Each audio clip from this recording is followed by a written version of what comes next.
E no vídeo de hoje eu vou te ensinar todos os meus macetes para você gabaritar a prova de matemática do Enem. A pedidos de muitos, trago aqui um vídeo especialmente sobre macetes de matemática, aí para você evoluir bastante o seu número de acertos e a sua nota na prova do Enem. Me chamo Eduardo Vasconcelos, se você não me conhece, já fui aprovado 8 vezes em medicina e criei esse canal aqui no intuito de ajudar você, vestibulando que vai prestar a prova do Enem ou demais vestibulares aí com todos os meus conhecimentos, estratégias e dicas para você também poder garantir aí a sua aprovação, seja em medicina, seja no curso que você almeja, beleza? Então, se é a primeira vez por aqui, já se inscreve no meu canal, que eu estou fazendo uma série de vídeos, inclusive esse vídeo aqui foi uma sugestão, várias sugestões que deixaram nos meus últimos vídeos.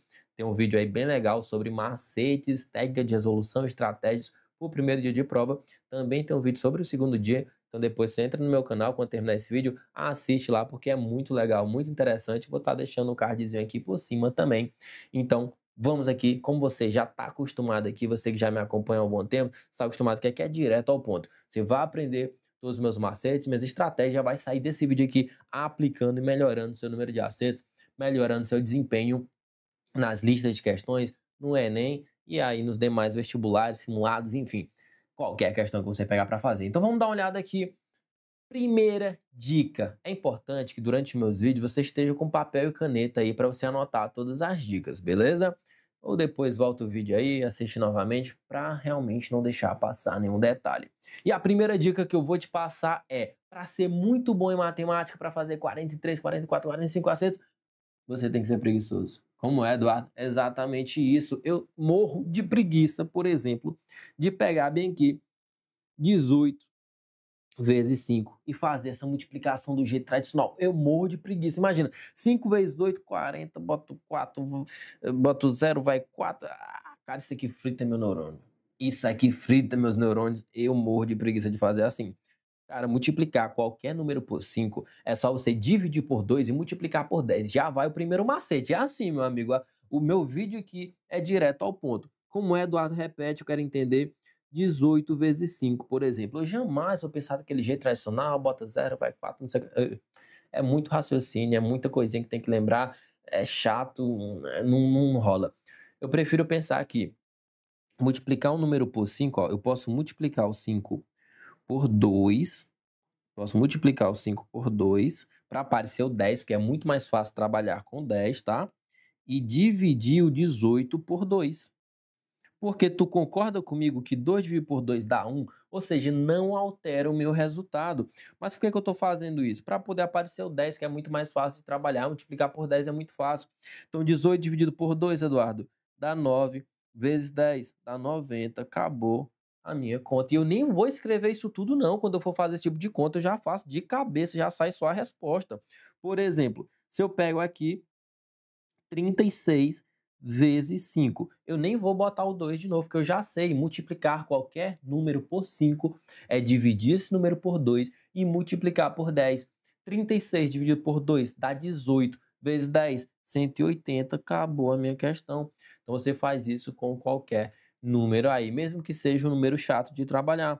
17 vezes 5. Poxa, Eduardo, 17 vezes 5. Tu falou para mim que multiplicar por 5 é só dividir por 2 e multiplicar por 10. Então, 17 dividido por 2, 17.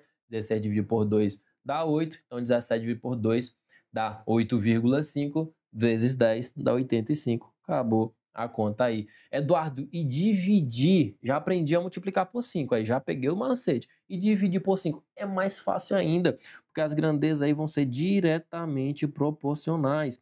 Então, olha só, se eu pego, por exemplo, também o 18, ó. 18 dividido por 5, Eduardo, vai dar um número quebrado, isso aí. Vai, mas mesmo assim dá para utilizar o macete e fazer de jeito muito fácil. Aqui é só tu multiplicar por 2 em cima e embaixo. Como são grandezas diretamente proporcionais, o que eu faço em cima, eu faço a mesma operação embaixo e não altero o meu resultado. Porque 2 dividido por 2, mais uma vez, dá 1. Mas por que que eu multiplico por 2? Para fazer aparecer o 10 lá embaixo. Porque é muito mais fácil trabalhar com 10 do que com 5. E aí 18 vezes 2, Eduardo, dá 36. Dividido por 10, é só voltar a vírgula, tá fácil demais, é 3,6. Olha só como fica muito mais tranquilo. E mais uma vez, quando eu for fazer esse tipo de conta, eu não vou escrever esse tanto de coisa. Ó, por exemplo, 36 dividido por 5, eu vou botar só a resposta. Porque eu já sei, ó. Dividir por 5 é só tu multiplicar por 2 e dividir por 10. É o contrário do que tu faz lá na multiplicação, porque a subtração, adivinha, é o contrário da multiplicação. Então, lá na multiplicação, multiplicar por 5 é dividir por 2 e multiplicar por 10. Na divisão, para dividir qualquer número por 5, eu vou multiplicar o número por 2. Olha só o 18 lá, ó, como eu multipliquei por 2, e dividir por 10. Então, 36 dividido por 5 é 36 vezes 2, que dá 72, dividido por 10, 7,2. Botei sua resposta, um número quebrado. Se você fosse fazer isso aqui do jeito tradicional, cara, boa sorte, olha só. 36 dividido por 5, aí cabe quantas vezes? O 5 dentro do 36, aí vai tanto, volta tanto. Isso aqui frita neurônios. Então, eu morro de preguiça de fazer conta de matemática assim. Desse outro jeito aqui que eu tô ensinando, eu adoro. É muito legal, tá? Muito mais divertido, muito mais tranquilo. Não frito os meus neurônios e eu acerto as questões sem dificuldade, beleza? Então, show de bola, que já foi o primeiro macete, que foi só para esquentar, só para começar, só para tu sentir o drama. Agora a gente vai ver dentro de uma questão os macetes sendo aplicados, beleza? Então vamos aqui responder essa questãozinha aqui, questão de número 171, uma questão do Enem 2021. E essa questão é muito legal porque ela tem muitas continhas aqui. E eu quero te mostrar como que eu penso diante de uma questão dessa para você ver como que é meu raciocínio, como que eu evito fazer contas chatas e busco formas de deixar as contas mais atrativas para mim, mais fácil, mais tranquila, mais de boa, mais relax, mais tranquilo. Olha só. O dono de uma loja pretende usar cartões imantados para a divulgação da sua loja. A empresa que fornecerá o serviço lhe informa que o custo de fabricação do cartão é 0,01 por centímetro quadrado. Opa! Já tenho a primeira informação, já sublinho, já deixo ela quieta aí, já puxo a atenção para ela. E que disponibiliza modelos tendo como fáceis úteis para impressão. Aí ele vai dar ó, um triângulo equilátero, aí dá o lado do triângulo equilátero, um quadrado, um retângulo, um hexágono e um círculo. Olha só o primeiro detalhe que eu chamo a atenção aqui para ti, olha. Tá vendo que ele dá o diâmetro do círculo? Se você assistiu minha última aula, meu último vídeo aqui no YouTube, né? Porque todo vídeo que eu posto aqui é meio que uma aula. Enfim, meu último vídeo que eu falei sobre técnica de resolução de segundo dia, eu falei para ti que o cara vai botar esse diâmetro aí como distrator. Por quê? Porque quando tu for fazer, por exemplo, a área de um círculo, tu vai utilizar o quê? Tu aprende que como que é a área do círculo? É π r ao quadrado. Você vai utilizar o raio que é metade do diâmetro. Então, de propósito, o elaborador da questão ele vai botar o diâmetro, porque se tu esquecer de dividir esse cidadão bem aqui por 2, tu vai errar a questão. E o elaborador da questão do Enem, ele quer que tu erre a questão. Ele quer que tu caia no distrator. Então se liga, toda vez, praticamente toda vez que tiver uma questão de matemática no Enem que envolve uma fórmula que tem um raio nela, e tem várias fórmulas, não somente na matemática, mas também na física, que envolve o raio, cara, 90% de certeza aí, 90% das vezes, ele não vai te dar o raio no enunciado, ele vai te dar o diâmetro, que é o dobro do raio. E se você utiliza o diâmetro, esquece de dividir por 2, e muita gente esquece. E tu vai esquecer se tu não prestar atenção, tu vai errar a questão. Mas você não vai, porque você tá pegando essas dicas aqui e você já deixou o like no vídeo. Você já deixou. Você já viu um vídeo como esse no YouTube? Eu acho difícil, né? Com esse tanto de técnica aqui, enfim, né? Modéstia à parte falando, eu acho que é um pouquinho difícil de encontrar. Então já deixa o likezinho aqui, porque você tá aprendendo comigo. Olha só. Então, toda vez que aparecer o diâmetro, automaticamente, ó, isso aqui tem que ser automático, cara. Tu vai pegar isso aqui e tu já vai dividir por 2. Isso aqui é o raio, tá? Então tu bota aqui, ó, raio. Porque tu vai utilizar o raio, tu não vai usar o diâmetro. Então, enquanto você tá lendo a questão, já bota logo, já risca o diâmetro e bota o raio. Porque você não vai utilizar o diâmetro, você vai utilizar o raio, beleza? E aí continua. Outra coisa que eu quero chamar a atenção aqui agora para a parte da teoria de resposta ao item, para a parte aí da TRI, que também é importante. Inclusive, eu sou especialista em TRI, né? Eu estudei muito sobre teoria de resposta ao item. Eu gero simulados com correção TRI, para vocês terem noção. Então, eu estudei bastante sobre a TRI. Já li muitos TCC, já vi como que funciona, o que é cada parâmetro. Inclusive, se vocês quiserem vídeos específicos sobre a TRI, sobre os parâmetros, como utilizar uma estratégia que vai valorizar a sua nota, deixa nos comentários aí, tá? Inclusive, eu já vi alguns comentários nos meus outros vídeos pedindo para eu fazer vídeos assim, eu posso fazer, a depender se vocês quiserem, tá? Se tiver outra sugestão, pode deixar aí também. Mas falando sobre a TRI, essa aqui é uma questão que provavelmente o parâmetro A dela vai ser elevado. Eduardo, não faço ideia do que é parâmetro A. De forma bem resumida, bem resumida mesmo, o parâmetro A é o índice de discriminação. É o quão a questão consegue discriminar, ou seja, distinguir o candidato que está preparado, ou seja, o candidato, nesse caso, que entende matemática, do candidato que tem mais dificuldade com matemática. Por que que essa questão ela consegue diferenciar? Porque é uma questão que utiliza muitas fórmulas. Eu tenho que saber a fórmula do triângulo equilátero, a fórmula do quadrado, do retângulo, do hexágono e do círculo. Então, uma pessoa que erra essa questão, ela está gritando para o Enem que ela não sabe essas fórmulas. E uma pessoa que acerta uma questão como essa, ela está dizendo, olha, eu sei matemática, olha o tanto de fórmula que eu sei. Então, quem acerta uma questão como essa vai ser muito valorizado do ponto de vista da TRI. E quem erra já vai ter uma desvalorização. Esse tipo de questão provavelmente, tá? Eu não lembro agora de cabeça o parâmetro A dessa questão, tem que olhar nos microdados. Mas pela minha experiência que eu tenho, essa questão provavelmente ela teve um parâmetro A, de certa forma, elevado, tá? Mais do que diversas questões que tem na prova. Então, resumindo, Eduardo, não tem na TRI. Resumindo, é uma questão que você precisava ter acertado. Se você tivesse acertado essa questão, você ia ganhar uma pontuação legal, você ia ser valorizado do ponto de vista da TRI, porque ela exige muitas fórmulas, é uma questão muito técnica, beleza? Então, dito isso, vamos aqui. O dono da loja está disposto a pagar no máximo 80 centavos ou 0,8 reais por cartão. Pessoal, aqui já dá para fazer uma conta muito tranquila, né? Aqui basta você dividir 0,8 por 0,01 para você achar a área máxima. Eduardo, não entende nada. Ó, aqui eu realmente ia botar a sua resposta, tá? Mas, Eduardo, ainda estou pegando os macetes, não entendi. Faz uma regra de 3 para eu entender. Faça uma regra de 3. Eu não faria na minha prova, eu já farei direto. Mas só para todo mundo entender. Olha só. Se ele fala que tem que pagar no máximo 0,8 por cartão e ele fala que a empresa que fornecerá o serviço lhe informa que o custo de fabricação do cartão é 0,01 por centímetro quadrado, eu já posso achar a área máxima que eu vou ter de cada cartão. Olha só. Basta eu pegar aqui, ó. Basta eu pegar se 0,01 reais para cada 1 centímetro quadrado, então 0,8 reais x centímetro quadrado. Então, x vai dar, aí vai ficar 0,8 dividido por 0,01, que dá 80 centímetros quadrados. Pronto. Então, essa informação é crucial e muito importante. Então, no máximo, a área máxima que eu vou ter aí é de 80 centímetros quadrados. Aí ele complementa. Ele escolherá, dentro desse limite, esse limite de 80 centímetros quadrados, né, limite de preço, né, que dá 80 centímetros quadrados, o modelo que tiver, ó, maior área de impressão. Ou seja, eu vou calcular a área do triângulo equilátero que ele deu ali, com o lado 12, do quadrado, do retângulo, do hexágono e do círculo. E ver qual dessas áreas mais chega próximo, ou seja, mais chega perto do 80 sem ultrapassar. Ultrapassou 80 não vale para mim. E tem que chegar muito perto do 80, ou seja, eu vou ter que comparar. O que que muita gente ia fazer? Aqui é que entra a parte do macete em si, que eu vou te mostrar como que faz essas contas. Eu estava só na parte da interpretação, já dei algumas dicas, mas vamos focar nos macetes agora. Tá vendo que ele deu 3 como aproximação para π e 1,7 como aproximação para a raiz de 3? Muita gente erra bem aqui nessa parte. Olha só.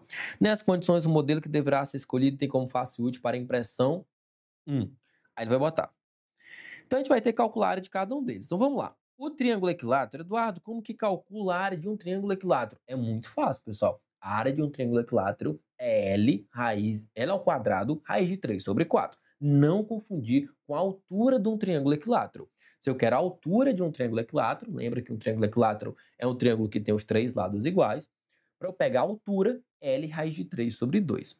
A área, que é o que ele quer, L ao quadrado, que é lado ao quadrado, raiz de 3 sobre 4. Então, o lado que ele deu foi 12. Então, para calcular essa área desse triângulo equilátero, eu vou botar L ao quadrado, ou seja, 12 ao quadrado, raiz de 3 sobre 4. Aqui muita gente vai pegar 12 vezes 12, 144, dividido por 4. Calma, calma, esmiliguido. É só você botar 12 vezes 12. Abre o 12 aí, ó, fica mais fácil. 12 vezes 12, dividido por 4, raiz de 3, tá? E aqui, 12 dividido por 4, 3. 3 vezes 12, 36 raiz de 3. Deixa quieto. Muita gente ia pegar esse raiz de 3 e multiplicar por 1,7. Não precisa, eu vou só comparar os números no final. Eu não preciso saber o valor exato, eu só preciso comparar. Então deixa ele quieto aí. Eu sei que tu tá se mordendo, né? Tua cara tá se coçando. Se controla, tu não vai fazer essa conta agora não. Deixa quieto aí, vamos matar a questão no cansaço. Cara, a área de um quadrado não precisa de muito mistério, né? Quadrado é L ao quadrado, é lado vezes lado. Se o lado é 8, 8 vezes 8, 64, acabou. Deixa o 64 quieto aí na dele também. Do retângulo também, cara, eu não preciso te dar uma aula aqui para tu saber como que calcula a área de um retângulo. Lado vezes altura, 11 vezes 8.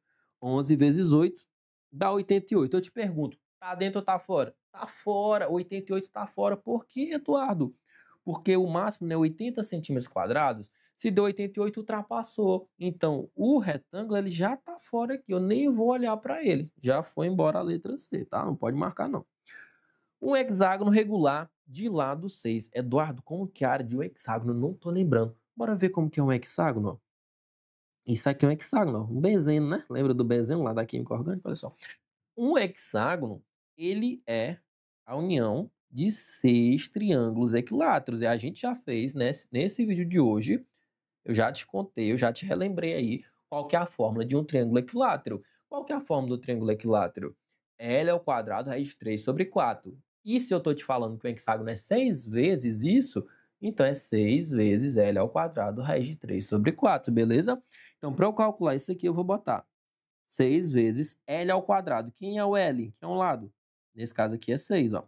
Então, 6 ao quadrado, é 6 vezes 6, raiz de 3, tudo isso dividido por 4. Tu zanga comigo se eu escrever o 4 assim, ó? 2 vezes 2? Tu não vai zangar comigo. Por que que eu fiz isso, ó? Porque 6 por 2 dá 3, 6 por 2 dá 3. Então fica 3 vezes 3, 9. 3 vezes 9, 54 raiz de 3. Só para facilitar a minha vida aí, tá vendo, ó? Deixa o 54 raiz de 3 quieto na dele. Não vou multiplicar por 1,7. Não vou perder tempo. Já venho aqui, ó, pro círculo. Cara, tá fácil demais.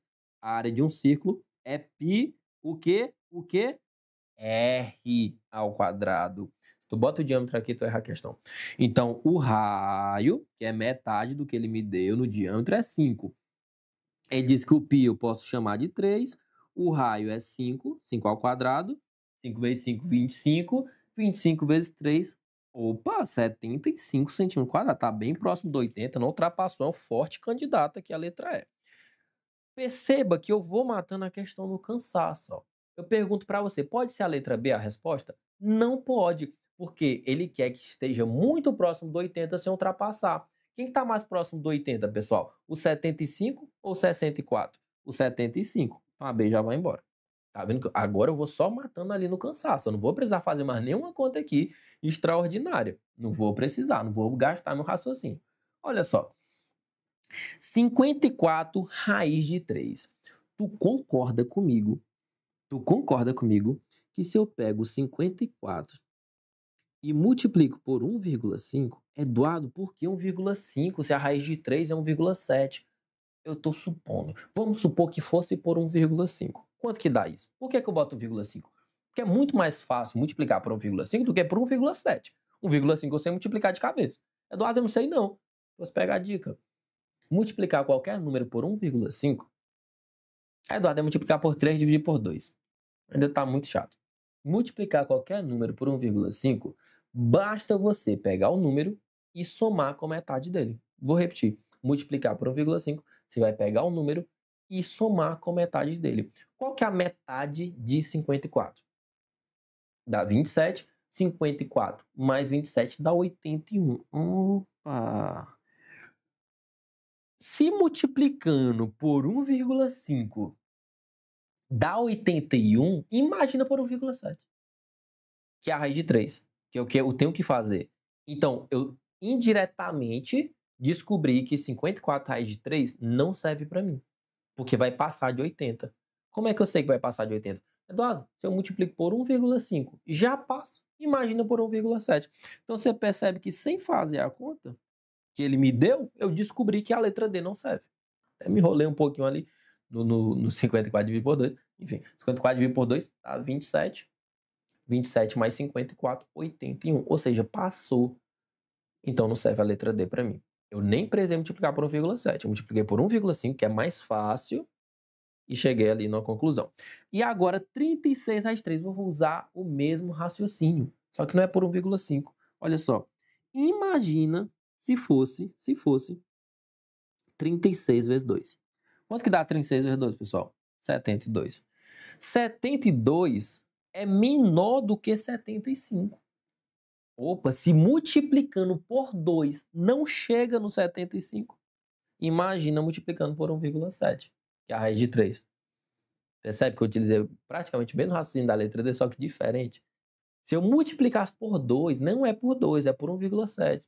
Mas se multiplicando por 2, que é maior, não chega no 75, imagina por 1,7.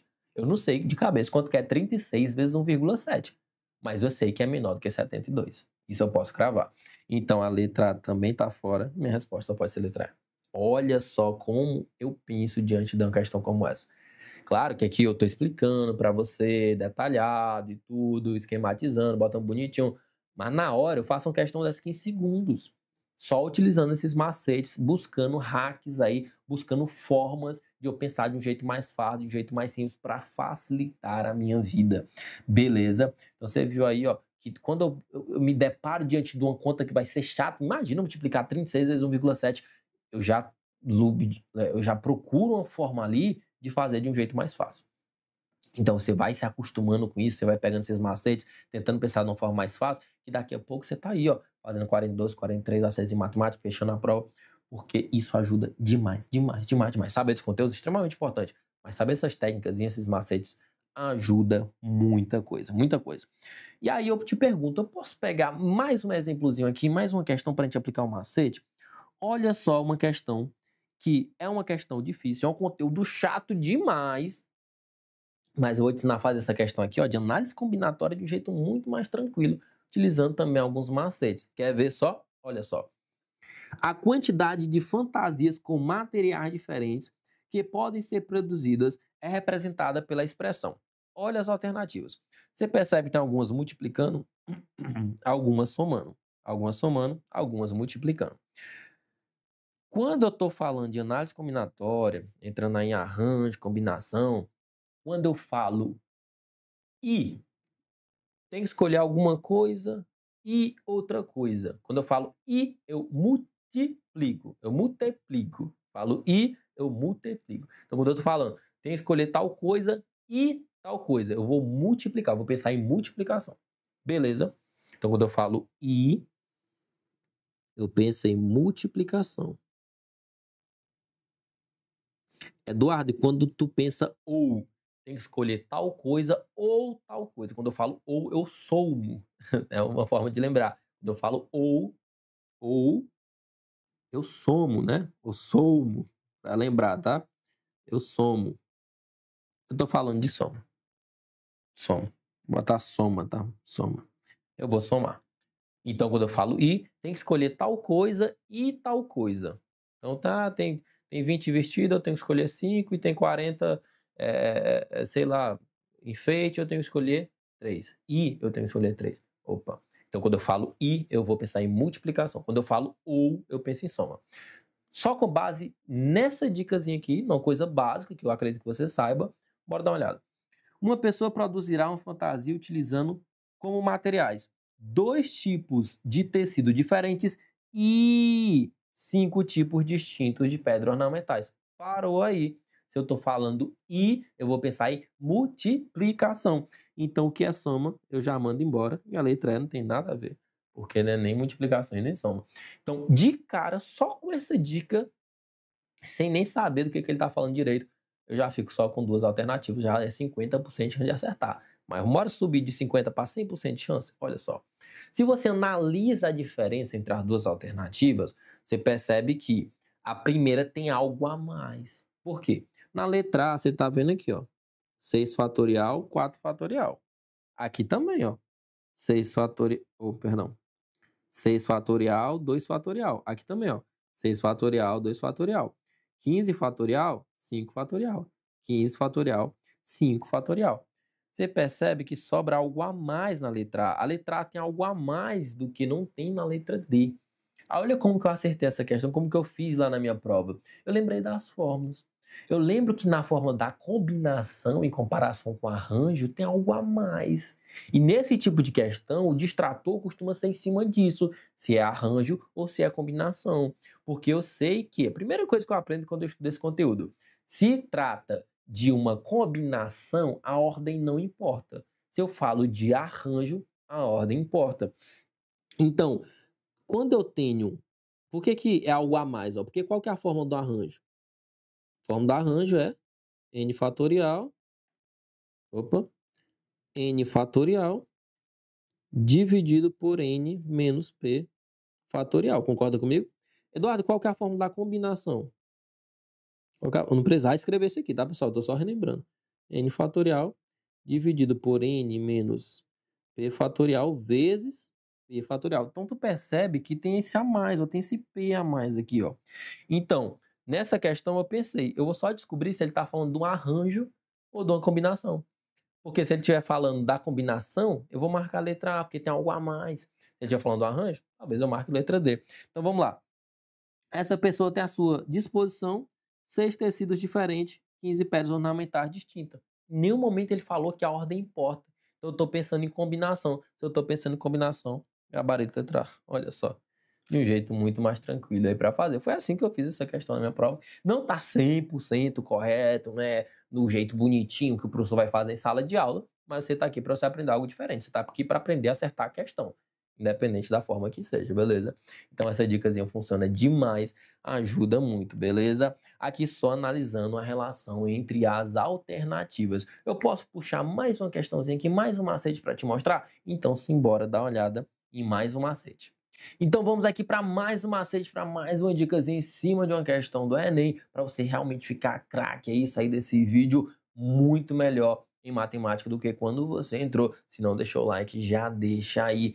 E claro, é sempre válido ressaltar, se você quiser um curso completo de macetes, onde eu ensino todos os meus macetes de forma bem detalhada, em várias questões, de forma bem prática, além de cursos de técnica de resolução de questões, onde eu vou te mostrar os principais distratores da prova do Enem, onde eu vou te mostrar as principais pegadinhas, como não cair, como utilizar o distrator a seu favor, como fazer questões sem saber do conteúdo, cursos aí onde eu vou te ensinar a estudar, método de estudo, validados que eu utilizei durante minha preparação para ser aprovado 8 vezes em medicina, curso de estratégia de prova, onde eu vou te ensinar a dividir a prova em blocos, aulas dos conteúdos que caem no Enem, divididas em nível de dificuldade, banco de questões com mais de 160 mil questões, além de acompanhamento com monitoria 24 horas ali para você tirar as suas dúvidas, aulas de aprofundamento ao vivo e muito mais. É só você fazer parte do método Energisa, que está num valor muito acessível, uma promoção aí no plano intensivo, um plano somente Atu Enem, um valor muito mais acessível. Primeiro link aqui da descrição, vale a pena você dar uma olhada. Eduardo, ainda estou indeciso, não sei bem como é. Dá uma olhadinha, vale a pena, terminou o vídeo aqui, ó. Clica aqui, já pode abrir a aba e quando finalizar o vídeo você dá uma olhada lá, tem mais informações, eu garanto que você vai gostar. Imagina esses vídeos que eu estou fazendo para você, só que de forma muito mais detalhada. Beleza? Então, voltando aqui, olha só o macete. Você duvida que eu acerte essa questão sem pegar na caneta? Opa, olha o desafio. Eu vou acertar essa questão aqui do Enem 2020 sem pegar na caneta. Uma questão que talvez muita gente teria dificuldade aí, uma continha chata. Olha só, vou até cruzar meus braços aqui. E você vai aprender também a fazer, beleza? Não tô aqui me gabando não, porque eu vou te ensinar a fazer isso também. Olha só. Qual será a porcentagem da redução da mesada? Eu estou falando aqui de uma redução percentual. Quando eu tenho questões de aumento, redução percentual, dá para aplicar vários macetezinhos aqui bem legais. Olha só. O quadro representa os gastos mensais em real de uma família com internet, mensalidade escolar e mesada do filho. A internet é 120, a mensalidade escolar é 700, tá barato essa escola, viu? E a mesada do filho é R$ 400. Porém, no início do ano, a internet e a mensalidade escolar tiveram acréscimos, respectivamente, de 20%, ou seja, a internet aumentou 20% do seu valor, e 10% de aumento na mensalidade escolar, necessitando manter o valor da despesa mensal total, ou seja, Essa família aí, ela tinha uma certa despesa com o filho, que era a internet, mais a mensalidade, mais a mesada do filho. A internet sofreu um aumento, a mensalidade aumentou, e aí eles não querem aumentar os gastos com esse filho, então vai ter que diminuir a mesada. Coitado do filho, né? Ele quer saber quantos por cento essa mesada vai diminuir. Resumindo, é isso. Show? Vamos lá. Primeira coisa que eu tenho que descobrir é quanto que aumentou o custo para essa família para eu poder reduzir da mesada do filho e tirar a porcentagem. Ele falou que a internet aumentou 20%. O que é aumentar 20% de 120? Muita gente poderia pensar em regra de 3. Outros poderiam pensar em multiplicar por 1,2. Que aumentar 20% é multiplicar por 1,2, 1,20 e está correto. Mas dá para fazer de um jeito muito mais fácil. Quanto que é 10% de um número? De qualquer número. É só dividir por 10, concorda comigo? Por exemplo, quanto que é 10% de 120? É 12. E 20% é o dobro disso. 20% não é o dobro de 10%? 10% de 120 não é 12? Quanto que é o dobro de 12? 24. Pronto, então aumentou R$ 24 na internet. Já matei essa conta aí, de cabeça. Nem trisquei, eu não vou nem triscar. Então, aumentar 20% de 120 é o aumentar R$ 24. Então, já aumentou R$ 24 aí no custo dessa família. E quanto que é aumentar 10% da mensalidade escolar? Tá mais fácil ainda. Quanto que é 10% de 700? É só dividir por 10, dá 70. Pronto, então aumentou 70. Então aumentou R$ 24 na internet, mais 70 na mensalidade escolar. Aumentou quanto? R$ 94. Esses R$ 94 que aumentou, eu vou ter que reduzir da mesada do filho. E eu vou ter que saber quanto que isso representa em porcentagem. Pessoal, eu acabei de mostrar para vocês que as alternativas nos ajudam bastante. Eu utilizei as alternativas ao meu favor na primeira questão, na segunda questão, e aqui vou utilizar novamente. Tá vendo, tá ali, ó? Um 15, um 23,5, um 30, um 70, um 76,5. Olha só como que eu vou fazer. Eu tenho que reduzir 94 de 400. Eu tenho que saber quanto que representa 94 de 400. Quantos por cento 94 representa de 400? Posso pensar de diversas formas diferentes. Eu vou pensar quanto que é 10%. Eu vou na mesma linha de raciocínio que eu já estava vindo, tá? Dá de pensar de várias formas diferentes. Eu vou pensar na mesma linha de raciocínio que eu estava vindo. Do 10%. Quanto que é 10% de 400? 40. Opa. Então, 10% de 400 é 40. 20% de 400? 80. Opa. Então, 20%, ó, eu tenho ali o 23,5, eu tenho 30. Se 20% dá 80, eu estou buscando o 94, está muito próximo. Então vai ser um pouquinho acima de 20%. Do 80 para chegar no 94, que dá quanto? 23,5. É minha resposta. É minha resposta. Eduardo, eu não entendi por essa linha de raciocínio. Eduardo, por que não é 30%? Porque 10% não é 40? Então quanto que é 30% de 400? Né? 3 vezes 40, 120. Já passou do meu 94. Eduardo, não peguei por essa linha de raciocínio. Consegue outra linha de raciocínio ainda sem pegar no papel? Consigo. Eu preciso saber quanto que é 94, quantos por cento 94 representa de 400. Basta eu dividir quando eu quero saber a porcentagem de um número. Basta eu dividir. Eu vou pegar o número menor, que é 94, eu divido por 400. E eu vou descobrir quanto que isso representa.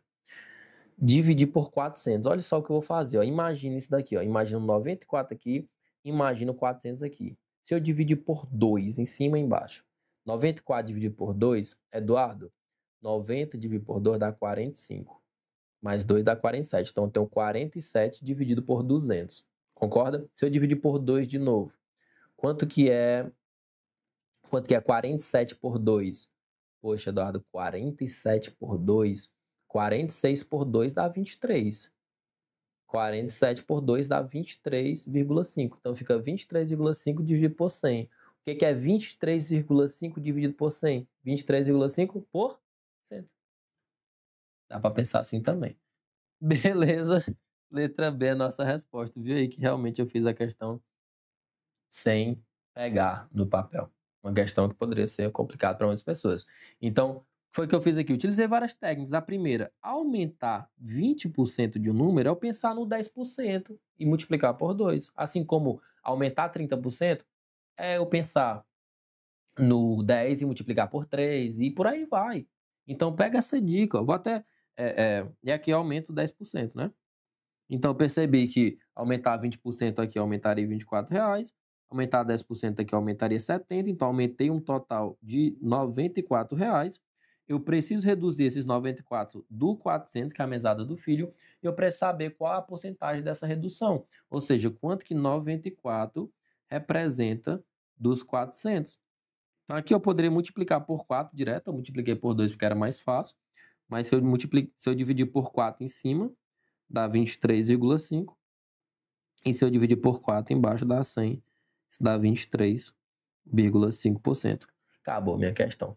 Pegou o macete aí. Por exemplo, pessoal, se eu quero aumentar, se eu tenho 120 e eu quero aumentar, é, eu quero aumentar 35%. Às vezes, meu Deus, 35%, que negócio louco. Não, cara. Quanto que é 10% de 120? Não é 12? Então, 10%, você vai montando até chegar no 35, ó, mais 10%, mais 10%, mais 5%. Se 10% é 12, 5% é quanto? 6. 3 vezes 12, 36, mais 6 dá 42. Olha só como fica muito mais simples. Tá vendo que eu tenho preguiça de pegar e montar uma regra de 3 aqui, de multiplicar por 1,35. Aí depois, se eu quero aumentar, é só eu somar aqui, ó. 42 dá 162. Acabou a questão. Beleza, de um jeito muito mais tranquilo. 36 mais 6, 42, tá tranquilo. Imagina você pegar aqui, ó, 120 vezes 1,35, aí bota vírgula, 13,5 vezes... isso aqui frita os neurônios. Beleza. Então, pessoal, esse aqui foi o vídeo de hoje. Alguns macetes aí pra vocês. Espero que vocês tenham gostado, para o vídeo não ficar extremamente grande aqui, ficar ruim para vocês assistirem. Eu posso sim fazer a parte 2 desse vídeo de macete de matemática, porque tem muitos outros macetes que eu posso te mostrar, tá? Então, se você quiser a parte 2, você vai deixar o like aqui, você vai se inscrever no meu canal, compartilhar com um amigo. Olha só, aquele macete, eu achei massa demais, compartilhei com seu amigo. E claro, deixa nos comentários: Eduardo, quero a parte 2. Se você chegou até aqui, você vai botar: Eduardo, quero a parte 2 aí do vídeo de macetes. E, claro, se quiser cursos completos de estratégia, de macetes, de bizus e tudo que você precisa para ser aprovado no vestibular, olha só, é Energisa. Vai lá, energisa.com.br, ou clique no primeiro link que está aqui na minha descrição. Então é isso, espero que você tenha gostado do vídeo. Se você ficou até aqui, parabéns, eu tenho certeza que você vai sair com uma mentalidade totalmente diferente, com alguns macetes aí para você aplicar. E eu te encontro no próximo vídeo.